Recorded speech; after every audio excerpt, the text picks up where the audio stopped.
There are a lot of issues always facing the economy. At this short moment, we obviously are struggling with the things going on in Washington, D.C.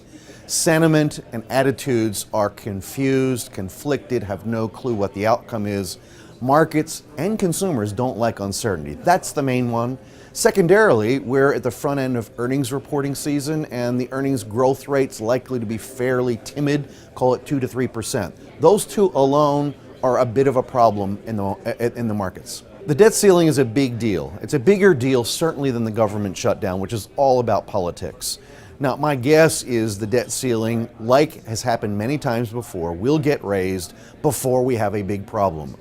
So the probability of a noticeable problem, kind of 0.00001, if you will, I think we'll get through, but predicting politicians is a fool's game, and therefore none of us knows, and that's why it's apprehensive and nervous during these periods. The Affordable Health Care Act, or Obamacare, in my view, has two beneficiaries: the uninsured and parts of the healthcare sector.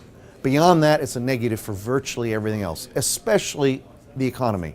We've already seen lots of corporations hire workers in the U.S. instead of full-time, part-time, or instead of in the U.S., outside the U.S. to avoid those extra costs. Our big problem in healthcare, in my view, is still costs, and this legislation does nothing in that area. Over the next 3 to 5 years, we've got lots of opportunities in my view. I start with the move toward North American energy independence here in the U.S. That's a big positive that, in my view, needs more attention. We are in the early days of a manufacturing renaissance, enjoying the fact that wage rate differentials and cheap natural gas are part of the reason manufacturing is in a rebirth here.